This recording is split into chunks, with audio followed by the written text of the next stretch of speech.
Cada 31 de octubre, millones celebran Halloween sin imaginar que, tras los disfraces y las calabazas, se oculta una historia de miedo, sangre y creencias antiguas. Más allá de las risas, los dulces y las fiestas, existe un pasado oscuro, plagado de supersticiones, crímenes reales y leyendas que aún susurran bajo la luna de octubre. Hoy, vamos a descender por el iceberg de Halloween, pero no solo para ver leyendas, sino para desentrañar sus orígenes, indagar en sus supersticiones y descubrir los hechos más perturbadores que mantienen viva la oscuridad de esta fecha tan especial. Sin más que decir, comencemos. Comenzamos con el nivel 1. Antes de que existiera Halloween, mucho antes de las calabazas iluminadas y los niños disfrazados recorriendo las calles, hubo una noche que marcaba el fin y el comienzo de todo, el Samhain, la festividad celta que daba la bienvenida a la oscuridad. Para los antiguos pueblos celtas, el año estaba dividido en dos mitades, la mitad de la luz y la mitad de la oscuridad. El Samhain marcaba el final de la cosecha y el inicio del invierno, una época en la que la frontera entre el mundo de los vivos y el de los muertos se volvía difusa.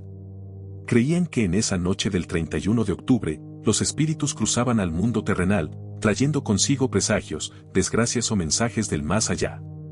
Y para protegerse de este caos, los celtas realizaban un ritual de purificación al caer la noche, donde cada hogar debía apagar su fuego doméstico, siendo esta acción un símbolo del fin del ciclo de vida del año. Luego, en las colinas sagradas, los druidas encendían una gran hoguera ceremonial sin usar ningún fuego anterior, pues este debía nacer puro. Y este fuego se consideraba el corazón de la festividad, donde se ofrecían alimentos y sacrificios principalmente de ganado, para apaciguar a los muertos y asegurar la bendición del invierno.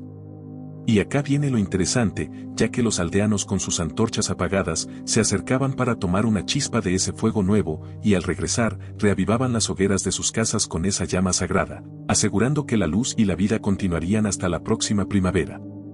Este ritual del fuego era su máxima defensa contra la enfermedad y la oscuridad que, según ellos, el Samhain traía consigo.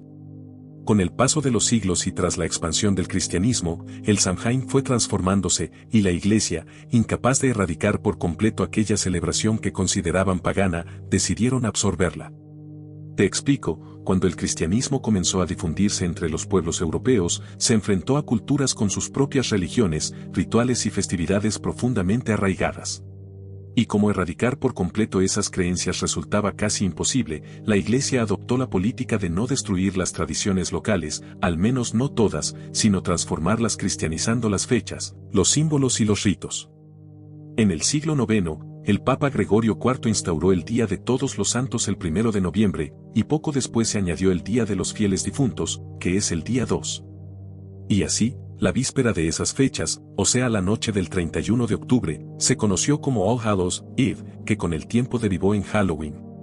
Pero muchas de las costumbres celtas se desplazaron para generar interpretaciones propias, donde las hogueras se transformaron en lámparas y calabazas. Los espíritus que vagaban por la noche se convirtieron en motivo de disfraces, y las ofrendas a los muertos evolucionaron en los juegos del truco o trato.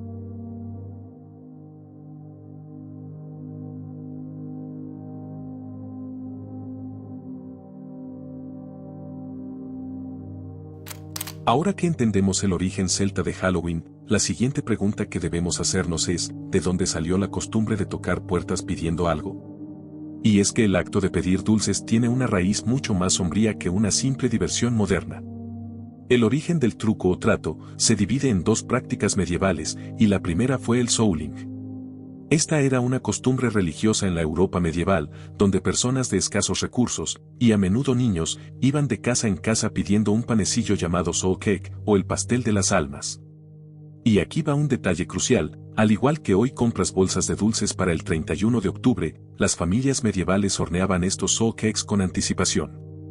Tenerlos listos era un acto de piedad, pues la transacción era inmediata y espiritual, ya que por cada pastel que se le daba al mendigo éste realizaba un rezo a cambio. Este rezo no era por capricho, era específicamente por los parientes difuntos de esa familia. Según la creencia, cada pastel que se comía equivalía a liberar un alma del purgatorio, básicamente estaban comprando la salvación eterna de sus ancestros con un pedazo de pan dulce. La segunda práctica es la parte del truco, esa que vino del gaising escocés e irlandés, que se refiere a la actividad de disfrazarse, enmascararse o cambiar la apariencia. En esta versión los jóvenes sí se disfrazaban, un detalle crucial que hablaremos más adelante, y ofrecían canciones o poemas. La clave estaba en la amenaza implícita, por ejemplo si la ofrenda era tacaña, el grupo podía ejecutar una broma pesada o, en la tradición más oscura, la casa quedaba expuesta a las desgracias de los espíritus reales. Con el tiempo, el souling y el gaising se fusionaron en América, donde la solemne necesidad de rezar se transformó, y el espíritu de la travesura tomó el control. Para la década de 1930, el término dulce o truco ya era una frase común, y así, cada vez que damos o pedimos un dulce, estamos repitiendo un eco ancestral, una ofrenda para apaciguar un espíritu o evitar un castigo.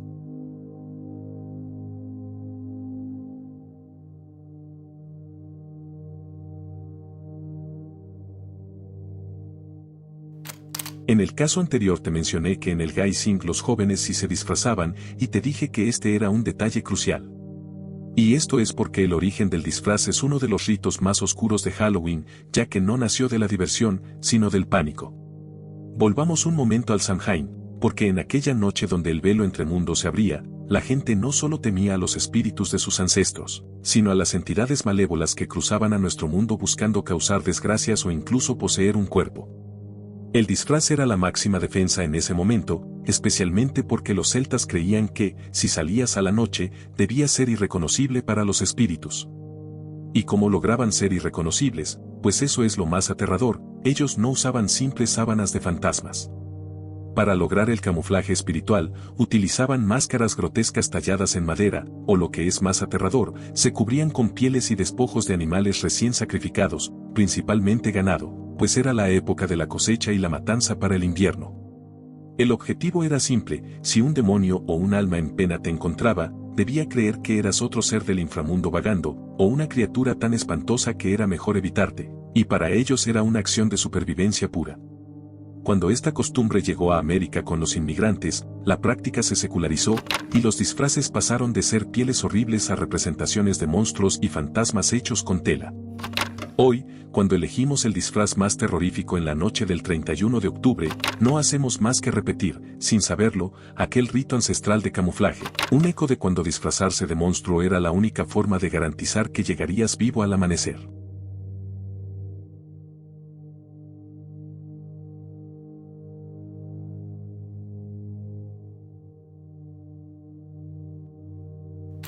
Si hay un símbolo que define a Halloween, es la calabaza iluminada, y su origen reside en una historia muy interesante. Cuenta la leyenda que hubo una vez un hombre llamado Jack el Tacaño, un campesino famoso por su astucia y su mal corazón. Era un borracho incorregible y un maestro del engaño, y una noche mientras bebía en una taberna, el mismísimo diablo se le apareció dispuesto a llevarse su alma. Jack, astuto, le propuso al demonio un trato, diciéndole que se convirtiera en una moneda para pagar su última bebida. El diablo aceptó, divertido por la ocurrencia, pero en cuanto lo hizo, Jack metió la moneda en su bolsillo justo al lado de una cruz de plata. El demonio quedó atrapado e impotente, y solo después de obtener una promesa, la de no reclamar su alma por 10 años, Jack lo liberó. Pasada una década, el diablo volvió puntual, pero Jack volvió a engañarlo pidiéndole que trepara a un árbol para recogerle una última manzana. Cuando el demonio subió, Jack talló rápidamente una cruz en el tronco, dejándolo atrapado una vez más, y esta vez, el diablo tuvo que jurar no reclamar jamás su alma. Años después, Jack murió, y su vida de pecado le negó el paso al cielo, pero cuando intentó entrar al infierno, el diablo, humillado y cumpliendo su juramento, lo rechazó. En lugar de recibirlo, le arrojó un carbón encendido directamente del infierno, condenándolo a vagar eternamente entre las sombras. Jack puso el carbón dentro de un nabo hueco para que le iluminara el camino, convirtiéndose en el mito de Jack el de la linterna. Esta linterna se usó en Irlanda para ahuyentar las almas errantes como la de Jack, y cuando los inmigrantes llevaron la tradición a América, descubrieron que las calabazas, más grandes y fáciles de tallar, eran perfectas. Y así, el nabo del infierno se convirtió en el emblema luminoso de Halloween, la calabaza que vemos tradicionalmente.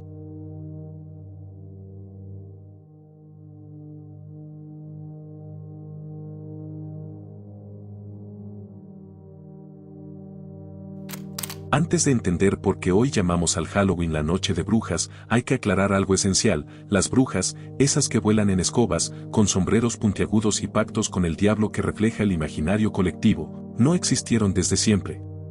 Esa imagen es el resultado de siglos de miedo, persecución y reinterpretaciones culturales. Todo comenzó mucho antes, cuando todavía no se hablaba de brujas sino de mujeres sabias, ya que en casi todas las aldeas europeas existían curanderas, parteras y herbolarias que conocían el poder de las plantas, los ciclos del clima y los rituales de protección. Eran figuras respetadas, guardianas del saber natural, y en tiempos antiguos, como durante las celebraciones del Samhain, se creía que ellas podían guiar a la comunidad frente a lo desconocido. No había nada oscuro en eso, era conocimiento, no magia negra. El problema surgió siglos después, cuando el cristianismo se expandió por Europa. Muchas de estas tradiciones rurales no desaparecieron de inmediato, y la Iglesia, al intentar unificar las creencias bajo su nueva doctrina, comenzó a redefinir o reemplazar antiguas fiestas y símbolos. Aquello que no encajaba en la nueva fe fue etiquetado como superstición o herejía, y las mujeres que seguían practicando sus costumbres, ya fuera leer el clima o preparar infusiones, empezaron a ser vistas con sospecha. Aún no eran demonios, pero el recelo estaba sembrado.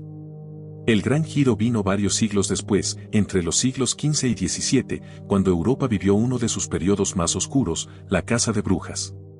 Fue entonces cuando nació la figura de la bruja demoníaca, e incluso textos como El martillo de las brujas de 1486 difundieron la idea de que existían mujeres que hacían pactos con el diablo, además de volar por las noches y asistir a aquelarres.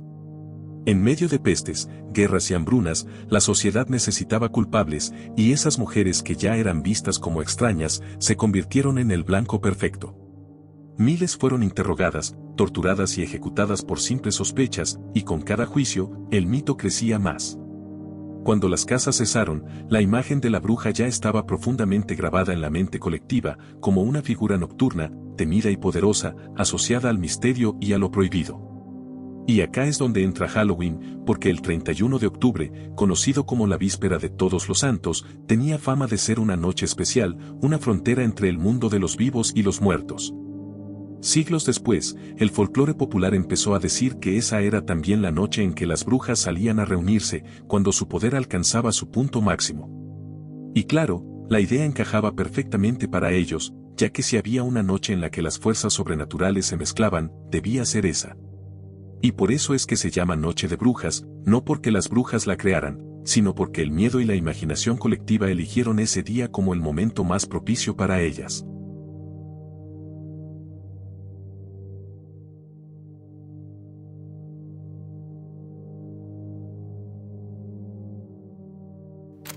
Cada año, cuando se acerca Halloween, los refugios de animales suspenden la adopción de gatos negros. Esto no es casualidad, ni exageración, es una medida preventiva, y el motivo revela hasta qué punto una superstición puede sobrevivir a los siglos. Los gatos negros se asocian con Halloween, debido a antiguas supersticiones que los vinculan con las brujas y la mala suerte. Estas creencias se originaron durante la Edad Media, donde a estos peludos se les asociaba con la brujería, ya que se creía que acompañaban a las brujas o incluso eran una forma en la que ellas podían transformarse. Esa idea, absurda y basada en el miedo, sobrevivió hasta nuestros días disfrazada de tradición. Hoy, cuando vemos decoraciones con gatos negros junto a calabazas y sombreros puntiagudos, no pensamos que detrás hay una historia de persecución e ignorancia. De hecho, refugios de todo el mundo confirman que, durante octubre, aumentan las solicitudes sospechosas para adoptar gatos negros. Algunos buscan usarlos como simples adornos para fiestas temáticas y otros con intenciones rituales o de maltrato. Y por eso, cada año se prohíben las adopciones temporalmente, no por superstición, sino por seguridad de que gente estúpida les haga daño.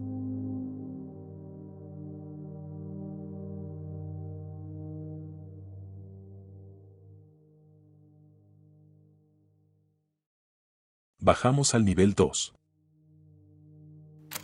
Aunque para la mayoría el 31 de octubre es una noche de disfraces, risas y dulces, para otros es una fuente de ansiedad, insomnio y miedo profundo. A ese miedo se le conoce como samhainofobia, el temor irracional a Halloween y todo lo que representa. El nombre proviene del antiguo Samhain celta, la festividad que marcaba el final de la cosecha y el comienzo del invierno. Y ahora cientos de años después, ese simbolismo ancestral sigue ahí, aunque transformado, porque el miedo moderno no es a los espíritus, sino al significado de la fecha. En algunos casos, la samhainofobia es clínica, y hay personas que experimentan un rechazo real ante los símbolos de Halloween, como las máscaras, las calaveras, las sombras o los ruidos repentinos. Otros sienten un miedo difuso, una angustia difícil de explicar, como si algo antiguo despertara cada octubre. Los psicólogos la consideran una forma de ansiedad estacional, donde el cerebro reacciona ante el entorno tétrico y la sobreexposición a estímulos asociados con la muerte. Pero existe una segunda lectura, más cultural.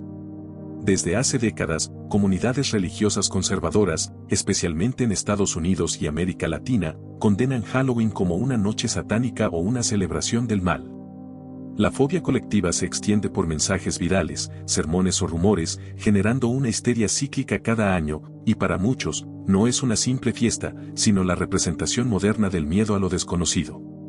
Y así, la samhainofobia puede entenderse de dos formas, como una fobia moderna reconocida por la psicología, o como una huella ancestral del miedo más antiguo de todos, el miedo a la muerte y a lo invisible.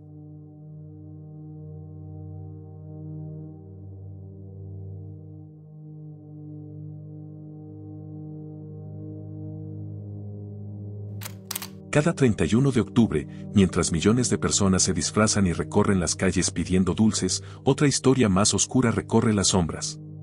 Y hablo por supuesto de la creencia de que Halloween no es solo un juego de máscaras, sino que es la noche elegida por grupos ocultistas y adoradores del diablo para realizar sus rituales más importantes. Pero, ¿de dónde salió esta idea?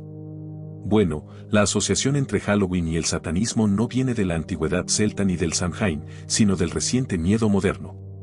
Durante las décadas de 1980 y 1990, especialmente en Estados Unidos, surgió lo que los sociólogos llaman el pánico satánico, un fenómeno en el que los medios, algunas iglesias y ciertos grupos religiosos empezaron a advertir que miles de sectas satánicas operaban en secreto, realizando sacrificios, secuestros y rituales la noche del 31 de octubre. Programas de televisión, noticieros y hasta reportes policiales hablaban de alertas de Halloween, con historias de animales encontrados muertos, símbolos extraños en los cementerios o personas que juraban haber visto procesiones ocultas bajo la luna. El problema es que algunos eventos reales sí ocurrieron, como el vandalismo, profanaciones e incluso rituales simbólicos cometidos por imitadores. Nada a gran escala, pero lo suficiente para mantener viva la sospecha. Y para muchos creyentes, eso bastó, porque cada hecho aislado parecía confirmar que Halloween no era una simple fiesta, sino una noche en la que las fuerzas oscuras reclamaban su espacio. Otros, en cambio, lo ven de otra manera, afirmando que ese miedo fue el resultado de una paranoia colectiva debido a que Halloween se asocia con lo macabro y lo sobrenatural, y por eso se habría convertido en un momento propicio para que esas teorías conspirativas se propagaran. Quizá nunca hubo una gran conspiración, o quizá sí, pero lo cierto es que, año tras año, el rumor vuelve a aparecer y Halloween sigue siendo esa frontera donde lo real y lo supersticioso se tocan.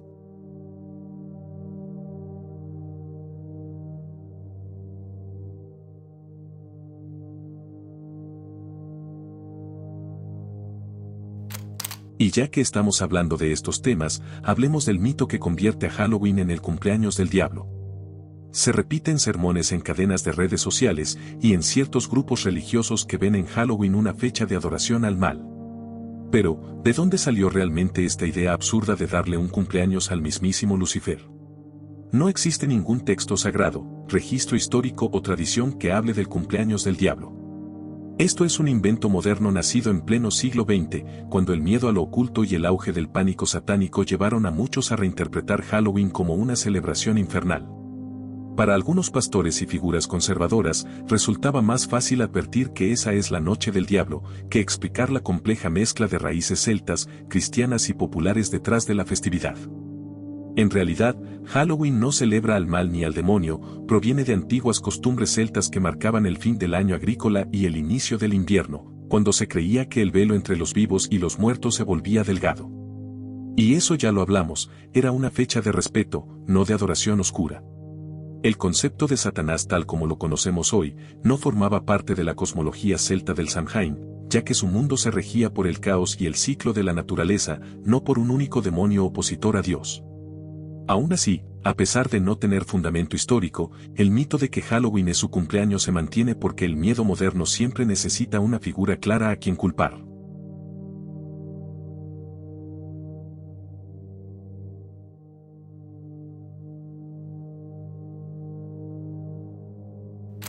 Entre las luces naranjas, las telarañas falsas y los maniquíes colgando de los árboles, Halloween tiene un problema escalofriante, ya que a veces lo que parece decoración, no lo es. En distintos años y lugares, se han encontrado cuerpos reales confundidos con adornos festivos, lo que ha convertido esta situación en una de las leyendas urbanas más trágicas y reales de la temporada. Uno de los casos más conocidos ocurrió en Frederica, Delaware, Estados Unidos en 2005, cuando los vecinos pasaron 3 días viendo lo que creían que era una figura de decoración colgando de un árbol. Y en realidad, era el cuerpo de una mujer que se había quitado la vida, pero nadie se acercó hasta que un trabajador municipal intentó moverla y descubrió la verdad. Otro suceso impactante ocurrió en 2014 en otro estado, donde los transeúntes reportaron haber visto lo que pensaban que era un muñeco de Halloween colgado en una cerca. Sin embargo, era el cadáver de Rebecca Kidd, una joven de 31 años que había sido brutalmente asesinada. Durante horas, el cuerpo permaneció a la vista sin que nadie sospechara nada. Estos casos muestran un fenómeno inquietante, donde Halloween ha acostumbrado tanto a la gente a ver escenas de muerte simulada, que el cerebro a veces prefiere creer que todo es parte del juego, incluso cuando no lo es. Y lo más perturbador es que el error no es de mala fe, sino de costumbre, porque hemos normalizado el horror hasta hacerlo decorativo.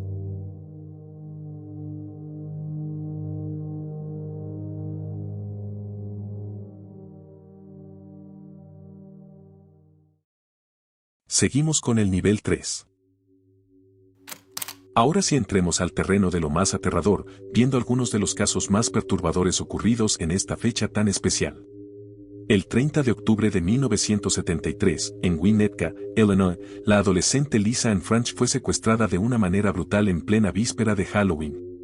La ciudad, famosa por sus celebraciones de disfraces y fiestas vecinales, se despertó con un horror que nadie esperaba, pues el crimen rompió la ilusión de inmunidad de una comunidad que se creía a salvo. Lamentablemente, Lisa fue encontrada muerta 4 días después, estrangulada y abandonada en un campo agrícola.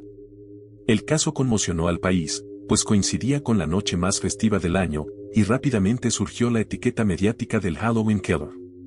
Luego de múltiples investigaciones, se dio con el responsable llamado Ronald McKinney, un vecino de la zona con antecedentes de comportamiento violento y acosador, quien aprovechó la cobertura de las festividades y la desatención de los padres distraídos para cometer su crimen. Su modus operandi mostraba un patrón que se repetiría en varios intentos de secuestro menores, donde elegía acercarse a jóvenes durante la noche de Halloween, mezclándose con las calles llenas de niños y adultos disfrazados. Se sugiere que McCartney no solo eligió Halloween por oportunidad, sino que la fecha le proporcionaba un marco simbólico en una noche asociada con máscaras, disfraces y transgresión temporal de las normas sociales, lo que facilitaba sus acciones sin levantar sospechas inmediatas. Este caso no solo marcó la conciencia social sobre la seguridad infantil en Halloween, sino que también sentó un precedente en la investigación de crímenes temporales y simbólicos, mostrando cómo ciertos asesinos podrían elegir fechas con carga cultural para camuflar sus actos.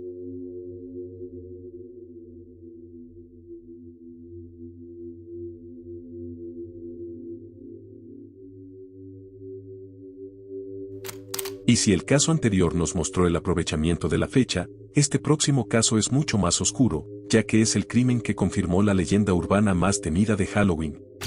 Hablamos del caso de Ronald Clark O'Bryan, conocido tristemente como The Candyman. Este ocurrió la noche de Halloween de 1974 en Pasadena, Texas. O'Bryan, un hombre con serios problemas económicos, buscaba cobrar un seguro de vida, y su víctima elegida no fue un extraño, sino su propio hijo de 8 años llamado Timothy. Esa noche, mientras pedían dulces, O'Bryan inyectó cianuro dentro de una barra de caramelo y se la dio a Timothy, alegando que un vecino se la había entregado. Trágicamente, Timothy ingirió el caramelo y murió esa misma noche, pero lo peor es que O'Bryan intentó dar el mismo dulce a su hija y a otros 3 niños, pero afortunadamente no lo consumieron. Las autoridades descubrieron rápidamente la mentira de O'Bryan, encontrando evidencias de su desesperación financiera y de los seguros de vida que había adquirido, así que el jurado lo encontró culpable de asesinato capital, y fue ejecutado en 1984. Pero el impacto de este caso trascendió el crimen, porque el asesinato de Timothy validó la leyenda urbana que ya se estaba gestando, la creencia de que había desconocidos que usaban Halloween como una oportunidad para hacer daño con dulces adulterados. The Candyman no envenenó a un niño por odio a Halloween o por el pánico satánico, sino por dinero, usando el ritual del truco o trato como la perfecta coartada de camuflaje. Este caso real destruyó la confianza de los padres y es la razón por la que, hasta hoy, cada dulce es revisado con suspicacia antes de ser consumido.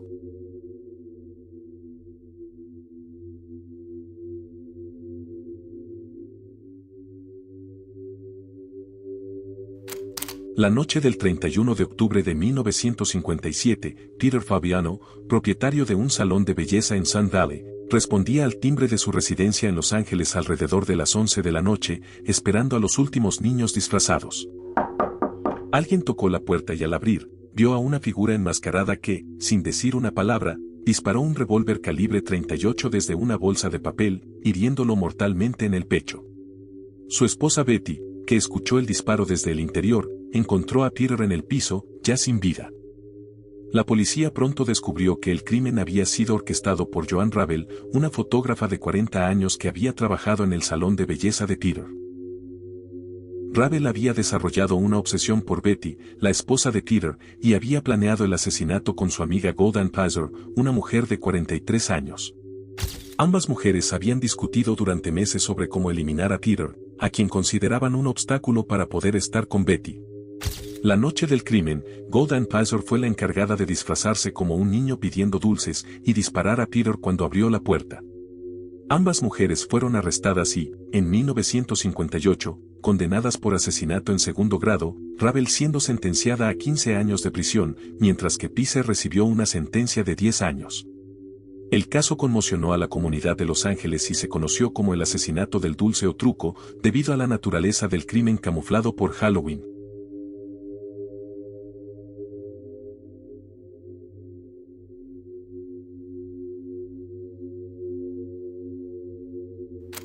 En Halloween, la oscuridad no solo esconde crímenes, sino también a las víctimas, y uno de sus mayores misterios es el caso de Pamela Hobley y Patricia Spencer. Entre la tarde y la noche del 31 de octubre de 1969, en Oscoda, Michigan, las dos chicas de 15 y 16 años, que según los familiares no se consideraba que eran amigas, salieron de sus respectivos hogares pero jamás regresaron. Pamela le dijo a su madre que pensaba volver a casa después de asistir al partido de fútbol de su instituto y a una fiesta de Halloween. Y cuando se ausentó después de que su familia volviera de pedir dulces, su madre se enteró que de hecho ni siquiera había llegado a la fiesta a la que iba. La madre de Pamela entonces llamó a otros padres y le dijeron que Patricia Spencer tampoco había llegado a esa misma fiesta. Finalmente, su ausencia se convirtió en una investigación de persona desaparecida y la policía solicitó información a la comunidad para que le ayudara a descubrir su paradero. Las chicas fueron vistas por última vez alejándose juntas del instituto, lo que es un tanto extraño ya que nunca llegaron a la fiesta y nunca regresaron a casa. La coincidencia con Halloween no fue solo una anécdota, sino un obstáculo crucial en la investigación, porque el alto tráfico de carros y personas celebrando hizo casi imposible establecer un rastro creíble. Aunque el caso ha sido revisitado innumerables veces, la teoría más aceptada es que las chicas fueron víctimas de un crimen oportunista y que sus cuerpos fueron ocultados en la densa región boscosa de Michigan, aprovechando la total distracción y la atmósfera de anonimato de Halloween. A pesar de los esfuerzos, la desaparición de Patty Spencer y Pam Hobley sigue siendo un misterio sin resolver bastante perturbador de Halloween.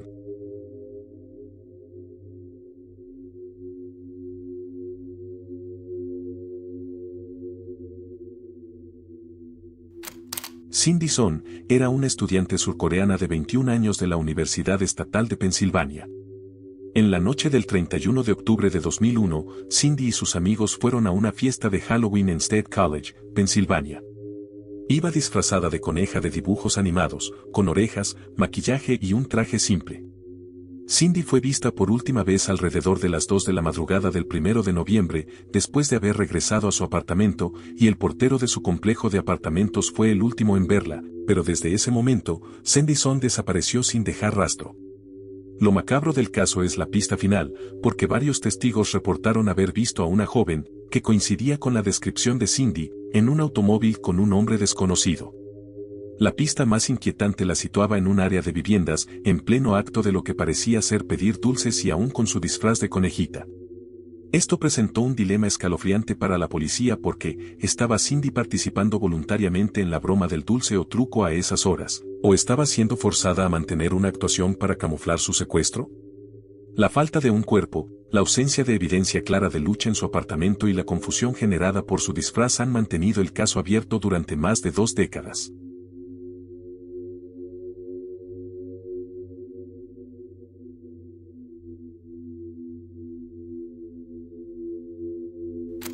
Penny Timmons era una joven madre de 20 años de Decatur, Illinois, que desapareció la tarde del 31 de octubre de 1992 y de una forma muy escalofriante. Penny, que trabajaba como fotógrafa, dejó a su hija con la niñera y regresó a su trabajo como lo hacía de costumbre. Luego, fue vista en compañía de un hombre desconocido, comprando cerveza y cigarrillos, un comportamiento que, en la superficie, parecía normal. La clave de la desesperación de Penny ocurrió poco antes de las 4 de la tarde en una gasolinera Phillips 66. Ella entró al baño mientras el hombre la esperaba, y Penny, que conocía al personal incluyendo a su novio, actuó de forma extraña, pretendiendo no conocer a nadie, y al salir, solo le dijo a su novio que había una fuga urgente en el fregadero del baño. Al revisar el fregadero, el novio encontró un pequeño trozo de papel con un mensaje escrito a mano que decía: Jerome tiene una pistola en los pantalones, ayuda, esto no es una broma. Esa fue la única y desgarradora pista que indicaba que Penny estaba en el auto de su secuestrador, Daniel Almo Parker. El caso se convirtió en una búsqueda masiva, con volantes y la atención del programa America's Most Wanted, pero no hubo rastro. El misterio se resolvió un año después, en 1993, cuando Parker, que ya estaba en prisión por un cargo no relacionado, fue acusado de este crimen. Y para evitar la pena de muerte, se declaró culpable y reveló la verdad, diciendo que asesinó a Penny poco después de dejar la gasolinera, disparándole. El 17 de diciembre de 1993, Daniel Parker llevó a la policía a la casa de su padrastro y desenterró los restos de Penny, poniendo fin a la larga agonía de la familia. Al ser sentenciado a 60 años, Parker se negó a decir el por qué la había secuestrado, así que terminaron concluyendo que ella solo estuvo en el lugar y momento equivocado en esa noche de Halloween. Y la parte más aterradora y molesta de todo esto es que, por una ley anterior de buena conducta, Daniel Parker fue liberado bajo supervisión en julio de 2023, después de cumplir solo 30 años de su condena.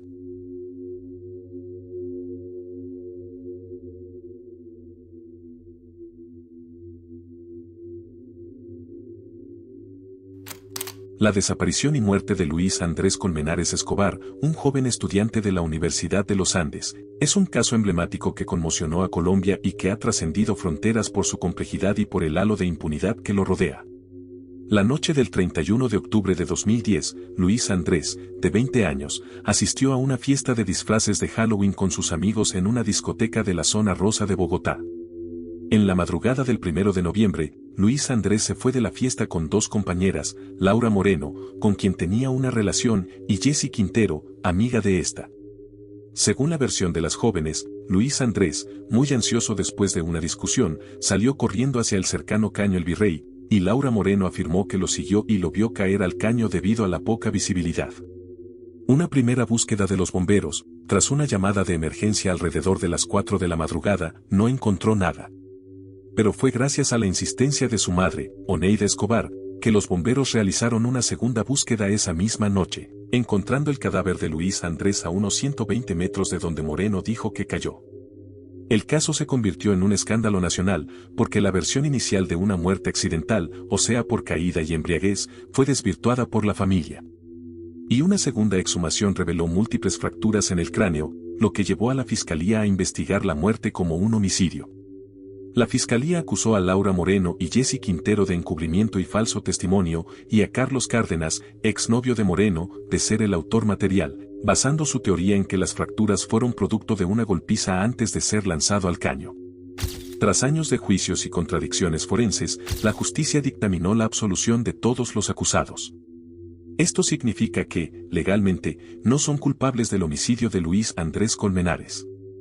El veredicto final estableció que no hubo homicidio, siendo la muerte consistente con una caída. Sin embargo, para la inmensa mayoría de la opinión pública, el caso Colmenares no fue un accidente, sino un crimen impune. El caso sigue siendo emblemático porque es el ejemplo de un misterio resuelto sin cerrar, donde la sensación de impunidad y la profunda decepción con el sistema judicial han dejado una herida abierta en la conciencia social del país.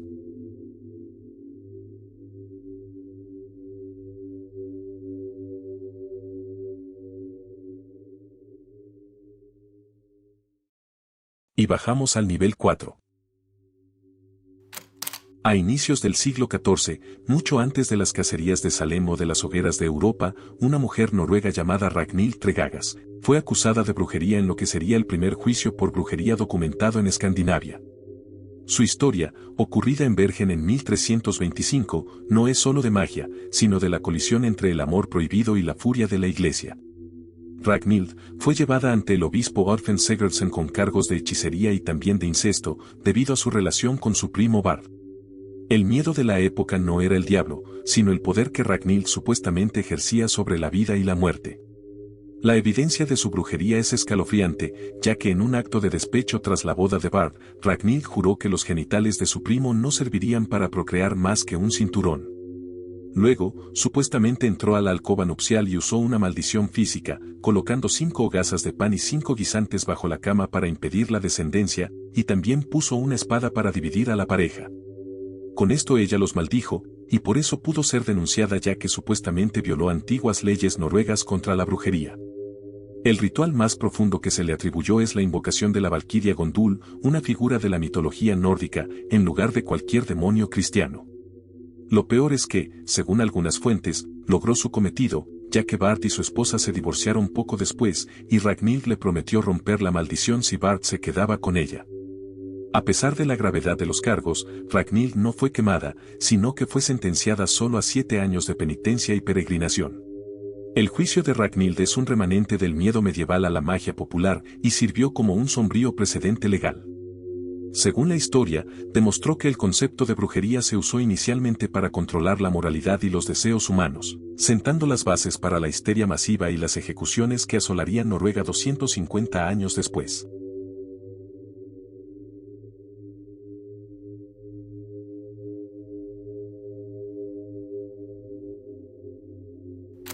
Y ya que hablamos de brujas y el terror de las persecuciones históricas, es crucial recordar la figura de Maud Dyer.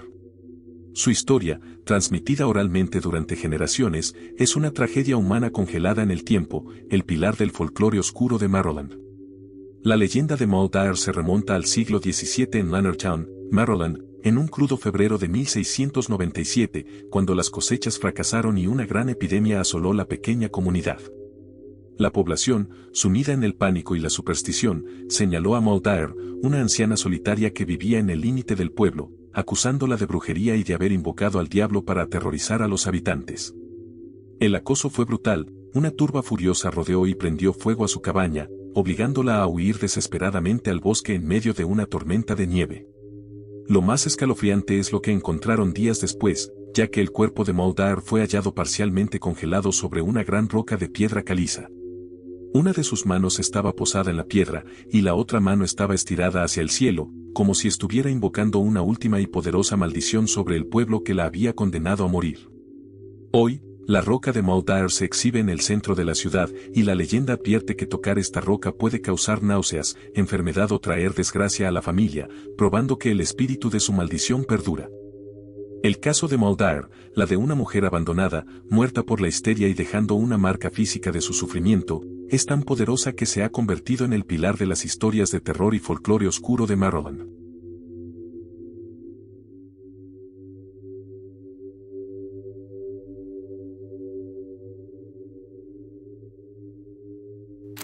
Y para finalizar, vamos con una de las leyendas que más me gustan sobre brujas, una historia moderna del profundo sur de Estados Unidos, el caso de la bruja de Yazoo.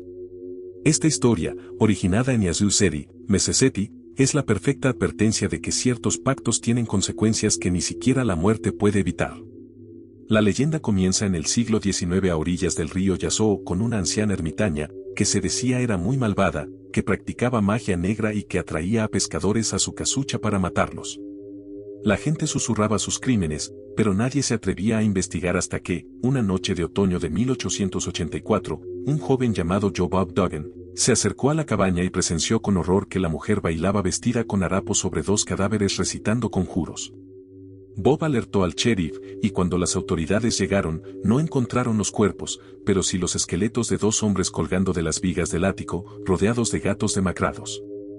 La persecución terminó en el pantano, donde la anciana se hundió lentamente en arenas movedizas, y mientras su cabeza desaparecía, les gritó una profecía de venganza donde decía que volvería el 25 de mayo de 1904 para incendiar la ciudad.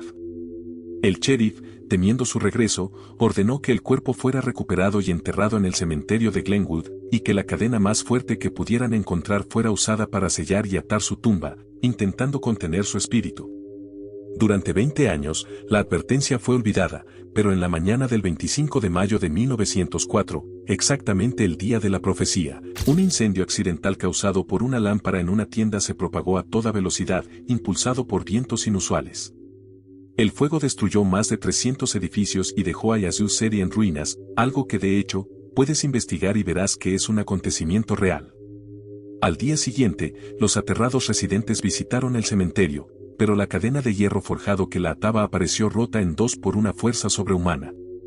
Hoy, puedes visitar el cementerio de Glenwood para verla, y la leyenda es tan fuerte que la tumba siempre está marcada por cadenas y, lo más inquietante es que su lápida de piedra aparece inexplicablemente partida en dos.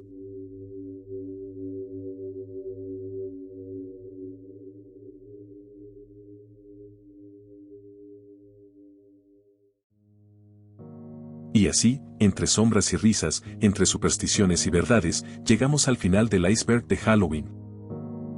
Una festividad que ha cambiado con los siglos, pero que sigue siendo el espejo de nuestros miedos más antiguos, la muerte, lo desconocido y la oscuridad que habita en cada uno de nosotros.